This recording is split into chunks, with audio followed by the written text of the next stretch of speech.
Hello, welcome to study point. पिछले class में हम लोगों ने जीन पियाजे के कॉग्निटिव डेवलपमेंट से रिलेटेड कुछ बेसिक टर्म्स को जाना था और हमारे उस वीडियो में स्टेजेस रह चुके थे जो कि आज हम कवर करने जा रहे हैं। तो स्टेजेस ऑफ कॉग्निटिव डेवलपमेंट को आज हम यहाँ पढ़ेंगे, बट हाँ, क्योंकि 4 स्टेजेस है तो इन्हें भी हम कोशिश करेंगे कि 2 पार्ट में पढ़ने का। But before we start, if you really like my videos, then please like and share it and please subscribe my channel. तो स्टार्ट करते हैं। Stages of cognitive development. पहला जो स्टेज जीन पियाजे ने दिया है वो है सेंसरी मोटर स्टेज। ये स्टेज कब से कब का होता है? तो ये 0 से 2 ईयर के बीच का होता है, मतलब जब बच्चा जन्म लिया उससे लेकर के 2 साल तक ये स्टेज होता है, सेंसरी मोटर स्टेज। अब यहाँ पर सेकेंड लाइन में देखिए लिखा हुआ है, learn through sense organs by doing activity with object around। इसमें बच्चे इस स्टेज में अपने सेंस ऑर्गन से, देखिए यहाँ पे लिखा हुआ है सेंसरी एंड मोटर। मोटर जो टर्म है ये, और सेंसरी जो टर्म है, सेंसरी टर्म सेंस ऑर्गन के लिए यूज किया गया है और मोटर टर्म का यूज हम लोगों ने मीन्स सॉरी जीन पियाजे ने मसल के लिए यूज किया है। बेसिकली मोटर जो टर्म है वो मसल के लिए यूज होता है। और यहाँ से इस नाम से हमें ये पता चलता है कि सेंसरी मोटर स्टेज जो है इसमें बच्चे अपने सेंस ऑर्गन के मदद से और अपने मसल्स के थ्रू एक्टिविटी करते हैं। मतलब पहले वो सेंस ऑर्गन से समझने का कोशिश करते हैं कुछ चीज को, देन वो उसके साथ कुछ हरकत करते हैं, एक्टिविटी करते हैं, यानी कि बच्चे सीखते हैं इसके मदद से sense organ by doing activity with object around. अपने आसपास जो भी ऑब्जेक्ट रहता है उसका, उस बच्चे का, वो उसके साथ एक्टिविटी करता है, उसको छूता है, सेंस करता है, तब जाके वो समझता है या फिर उसके बारे में जानकारी बना पाता है कुछ। नेक्स्ट है डेफर्ड इमिटेशन। बच्चे बड़ों को जो भी करते हुए देखते हैं उसको वो क्या करने का कोशिश करते हैं, उसको देखने के बाद, डेफर्ड उसके बाद, देखने के बाद वो उसे इमिटेट करने का कोशिश करते हैं, यानी कि उसका अनुकरण करने का कोशिश करते हैं। फोर्थ है ऑब्जेक्ट परमानेंस। ऑब्जेक्ट परमानेंस क्या होता है? तो बच्चे में इस एज तक आते आते मीन्स 0 से लेकर के 2 साल तक, ऐसा नहीं कि जन्म में ही ऑब्जेक्ट परमानेंस उसके अंदर आ जाता है।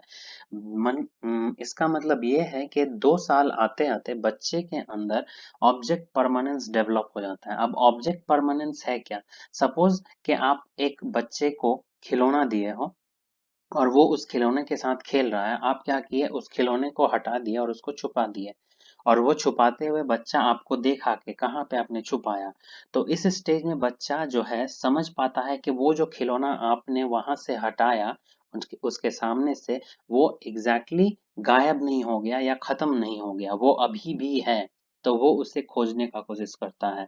इसी को बोलते हैं ऑब्जेक्ट परमानेंस। मतलब वो खिलौना एक ऑब्जेक्ट है और उसके अंदर उस खिलौने का एक अच्छा इमेज, या फिर आप बोल सकते हो एक उसका इम्प्रेशन बन चुका है, उसके अंदर उस चीज से रिलेटेड परमानेंसी आ चुका है। यानी कि वो छुपे हुए चीजों को, उसके सामने से अगर आप कोई चीज छुपाते हो तो वो चीजों को जानने का कोशिश करता है कि वो चीज कहाँ गया।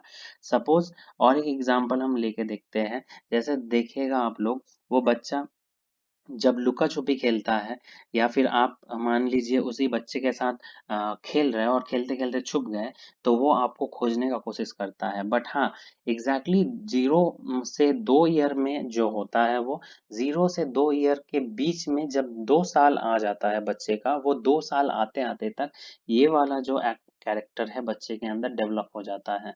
वो छुपे हुए चीजों को खोज के निकालने का कोशिश कर पाता है 2 साल आते आते। नेक्स्ट है डेवलप्स मेमोरी। मेमोरी डेवलप होता है इस स्टेज में बच्चे का, बिकॉज यहाँ पे आप समझ सकते हो कि बच्चे अगर चीजों को देखते हैं, डेफर्ड इमिटेशन करते हैं, मतलब आप कुछ करते हैं, आपको देख के वो करने का कोशिश करते हैं। साथ ही साथ अगर वो बच्चा, अगर आप उसके सामने से कुछ छुपा देते हो, कोई उसका खिलौना जिससे वो खेल रहा था, तो वो उसको खोजने का कोशिश करता है। तो कहीं ना कहीं इस स्टेज में उसका मेमोरी भी डेवलप होता है, क्योंकि वो उन दोनों चीजों को इमिटेट वो तभी कर पाया जब आपको वो देखा और अपने मेमोरी में उस चीज को बना पाया कि कैसे आपको, मतलब वो किसी चीज को बड़े का देख के करेगा। एन ऑब्जेक्ट परमानेंस भी, अगर वो किसी ऑब्जेक्ट के बारे में अपने दिमाग में बना ले रहा है, एक परमानेंसी क्रिएट कर रहा है, इसका मतलब भी उसके दिमाग में मेमोरी का डेवलपमेंट हो रहा है। लास्ट है गोल डायरेक्टेड बिहेवियर, इसको जीन पियाजे ने स्कीमा ऑफ एक्शंस भी कहा है। ये है क्या, दरअसल गोल डायरेक्टेड बिहेवियर क्या होता है? गोल मीन्स कोई भी एक एग्जैक्ट कोई एक हमारे जैसे लाइफ में हमारा अपना एक गोल होता है, तो बच्चे के लाइफ में गोल जो होते हैं इस स्टेज के बच्चे में, वो होता है वो सामान जो वो लेना चाहता है। तो सपोज के बच्चे के सामने एक खिलौना रखा हुआ है कहीं पर चादर के ऊपर या किसी चीज पर, तो बच्चा उस खिलौने को अपने तरफ लाने का कोशिश करता है। सपोज मान लीजिए चादर के ऊपर खिलौना है, तो वो उस चादर को अपने तरफ खींचने का कोशिश करता है। इसी को बोलते हैं गोल डायरेक्टेड बिहेवियर। जो गोल है बच्चे का वो है खिलौना, और उसके रिलेटेड मीन्स उस खिलौने को लेने के लिए वो क्या करता है, बिहेवियर मतलब अपना एक एक्टिविटी करता है। तो सेंसरी मोटर स्टेज में कुछ यही सारे कैरेक्टर है कि ये 0 से 2 साल तक के बीच का स्टेज है। ये इस स्टेज में बच्चे अपने सेंस ऑर्गन एंड अपने मोटर मतलब कि अपने मसल्स का यूज करके चीजों को जानते हैं, मतलब अपने आसपास जो भी चीज रहता है उन सारी चीजों के बारे में वो ज्ञान अर्जन करते हैं। डेफर्ड इमिटेशन, वो बड़ों को जो करते हुए देखते हैं उसको करने का कोशिश करते हैं, बट देखने के बाद डेफर्ड इमिटेशन, इसीलिए इसका नाम है। ऑब्जेक्ट परमानेंस आ जाता है, आप उसके सामने से कुछ भी छुपा देते हो तो वो उस चीज को खोजने का कोशिश करता है। मेमोरी डेवलप होता है, इन दोनों के रिलेटेड मैंने इन दोनों को लेकर समझाया कि मेमोरी कैसे डेवलप हो रहा है। गोल डायरेक्टेड बिहेवियर, अगर वो कुछ देखता है खिलौना या फिर कुछ खाने का चीज, तो वो उस खिलौने या खाने की चीज को लेने के लिए एक बिहेवियर करता है, एक्टिविटी करता है। नेक्स्ट हम लोग देखते हैं pre operational stage. Pre operational stage कौन सा स्टेज है? तो ये 3 से 6 ईयर के बीच का स्टेज है।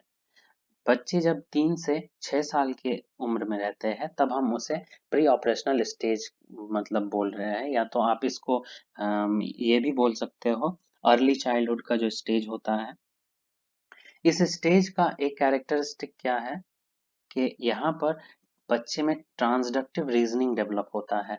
देखिए प्री का मतलब होता है पहले, और ऑपरेशनल का मतलब होता है तर्क या फिर रीजनिंग या फिर आप बोलो तो लॉजिक। तो यहाँ पे बच्चे का तर्क डेवलप होने से पहले का ये स्टेज है, प्री ऑपरेशनल स्टेज। यहाँ पे बच्चे क्या कर रहे हैं, तो ट्रांसडक्टिव रीजनिंग लगा रहे हैं। ट्रांसडक्टिव का मतलब यहाँ पर है एक ऐसा तर्क लगा रहे हैं बच्चे जो एग्जैक्टली मतलब इलॉजिकल है, कोई उसका तुक नहीं है। फॉर एग्जाम्पल जैसे मान लीजिए आपने एक बच्चे को बॉल दिया, तो वो उस बॉल से खेल रहा है। खेलते खेलते अचानक से उस बच्चे के सामने क्या आया, एक संतरा रखा हुआ उसे दिखा, तो उस संतरे को भी यानी कि ऑरेंज को भी वो क्या समझेगा, बॉल ही समझेगा और उसके साथ खेलने का कोशिश करेगा। तो ये जो वो उसने रीजनिंग लगाया कि जिस खिलौने बॉल से वो खेल रहा है और वैसा ही शेप का एक चीज रखा हुआ है, राउंड शेप का, स्फेरिकल टाइप का, तो वो उसे भी बॉल समझता है। जैसे मान लीजिए कि आप उसे बॉल दिए, तो वो चांद को भी देखा क्या है, गोल है, तो वो भी वो समझता है कि वो एक बॉल है।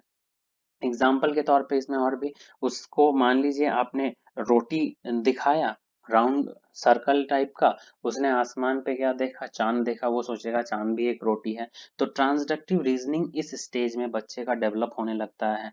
थर्ड क्या है, थर्ड है एनिमिज्म। एनिमिज्म क्या होता है?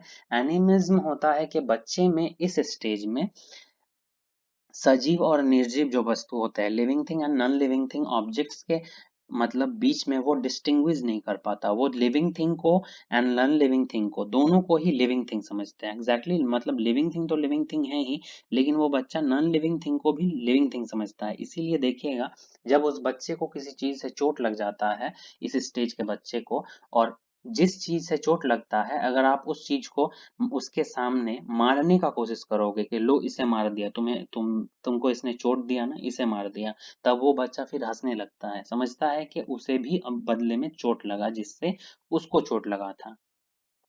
इस स्टेज में बच्चे में सेंट्रेशन भी होता है। सेंट्रेशन क्या है? तो सेंट्रेशन है कि ये डाइवर्जेंट थिंकिंग नहीं कर पाता। यहाँ पे बच्चे में कन्वर्जेंट थिंकिंग होता है। इस स्टेज में बच्चा जो थिंक कर पाता है वो कन्वर्जेंट थिंकिंग ही कर पाता है।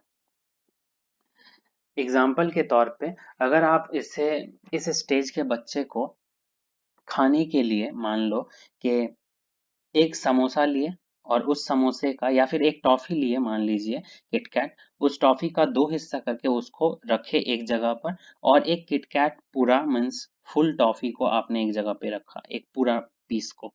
तो वो बच्चा उस सिंगल एक पीस को नहीं देखेगा, वो बच्चा उस डबल पीस को देखेगा जिसको आपने तोड़ के रखा। तो कहीं ना कहीं वो सोच नहीं पा रहा है डाइवर्जेंटली, वो कन्वर्जेंटली सोच पा रहा है कि वहां पे दो चॉकलेट के साइड में दो चॉकलेट रखे हुए हैं, सपोज ये एक चॉकलेट है एंड ये एक चॉकलेट है और एक दूसरे प्लेट में एक सिंगल किटकैट का चॉकलेट है। तो बच्चे को समझ में नहीं आएगा कि ये ज्यादा है या फिर ये ज्यादा है, वो सोचेगा यहाँ पे दो पीस है तो यहाँ पे ज्यादा है। यही है सेंट्रेशन। इरिवर्सिबिलिटी बच्चे में इस स्टेज में क्या रहता है, तो इरिवर्सिबिलिटी होता है, मतलब वो उल्टा नहीं सोच पाता। फॉर एग्जाम्पल आप अगर बच्चे को यहाँ पर 1 2 3 लिख के बताओगे तो 1 2 3 तो वो कर सकेगा, लिख पाएगा। बट अगर आप बोलोगे उसे 3 2 1 लिख के बताओ, या फिर आप उसे क्या करो कि एक सीधे रास्ते में ले जाके एक टेढ़े रास्ते में लेके जाओ। सपोज इस रास्ते में चलाते चलाते बच्चे को आप इस रास्ते में लेके गए, फिर इस रास्ते में लेके गए, आप बोलोगे कि अब यहाँ से तुम वापस इस रास्ते से होकर के तुम यहाँ पर आ जाओ, इस जगह पर आ जाओ, इस यहाँ से होकर के आप यहाँ से उसको यहाँ तक लेके गए। सपोज कि ये ए पॉइंट से आप उस बच्चे को बी पॉइंट तक लेके गए। अब आप बोलोगे कि बी पॉइंट से तुम अब उल्टा रिटर्न आओ, तो वो बच्चा नहीं आ पाएगा।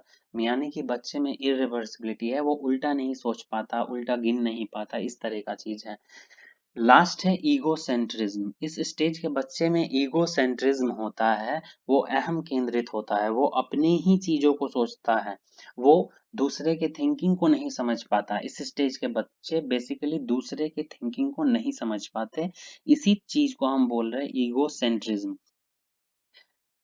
ईगोसेंट्रिज्म मतलब इसको और अगर बारीकी से समझे तो बच्चा सोचता है जो, वो सोचता है कि मेरे आसपास के लोग भी वैसे ही सोचते हैं।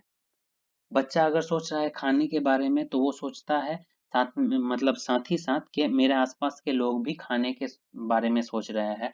इसीलिए देखिएगा आप जब छोटे बच्चे को खाना दीजिएगा और वहां पे अगर आप बैठ जाइएगा तो वो उस खाने को लेकर के साइड हटने का भी कोशिश करता है। उसे लगता है कि जैसे वो खाने को खाना चाहता है, सामने वाला भी उसके खाने को खाना चाहता है। तो ये है ईगो सेंट्रिज्म, मतलब बच्चे अपने परिप्रेक्ष्य को ही समझते हैं और उसी परिप्रेक्ष्य को समझते हैं, सबका परिप्रेक्ष्य है, दूसरे के परिप्रेक्ष्य को वो नहीं समझ पाते। स्टेज 1 में मैंने यहाँ पे एक चीज मेंशन करना भूल गया है। इस स्टेज में बच्चे में क्या होता है ना कि रिफ्लेक्स एक्शन बोल के एक टर्म होता है। इस रिफ्लेक्स एक्शन को पहले हम समझ लेते हैं। रिफ्लेक्स एक्शन जो होता है वो क्या होता है, तो वैसे सारे एक्शन जो हमारे कंट्रोल में नहीं होता, यानी कि आप बोल सकते हो, सॉरी वो, या फिर ऐसा समझ लो कि रिफ्लेक्स एक्शन वो एक्शन है जिसे हमारा स्पाइनल कॉर्ड कंट्रोल करता है। फॉर एग्जाम्पल जैसे हम अपने हाथ को किसी गर्म चीज में रखे तो झट से हाथ हटा लेना, दैट इज रिफ्लेक्स एक्शन। जो कि जनरली इनवॉलेंट्री एक्शंस होते हैं उनको रिफ्लेक्स एक्शन बोलते हैं। आप देखिएगा छोटे बच्चों के हैंड में जब हम क्या करते हैं, कोई चीज पकड़ाते हैं तो वो बच्चा उसे देखे चाहे ना देखे, जब वो 0 से 2 साल के स्टेज में है वो उसे पकड़ता है, वो उसे पकड़ने का कोशिश करता है। लेकिन हाँ 0 से जब 2 साल तक आने लगता है, जब 2 साल के स्टेज मतलब एकदम लास्ट स्टेज में होता है, सेंसरी मोटर स्टेज में ही 2 साल के पास पास जब वो आ जाता है बच्चा, तो उसके इस रिफ्लेक्स एक्शन में क्या होने लगता है, तो उसमें कमी होने लगता है, मतलब रिफ्लेक्स एक्शन डिक्रीज करने लगता है। अब बच्चा के हाथ पे अगर आप कुछ भी रखिएगा तो वो पकड़ेगा नहीं, जीरो वाले स्टेज पे नहीं, लेकिन हाँ इस स्टेज के खत्म होने पर, मतलब जो जब वो 2 साल के करीब आएगा उस स्टेज में, तो इसे भी आप नोट कर लीजिएगा। रिफ्लेक्स एक्शन, जब हम बच्चे के हाथ पे कुछ रख रहे हैं तो वो उसे पकड़ने का कोशिश कर रहा है, लेकिन हाँ इस स्टेज तक आते आते मतलब खत्म होते होते इस स्टेज का रिफ्लेक्स एक्शन भी क्या होने लगता है, कम होने लगता है।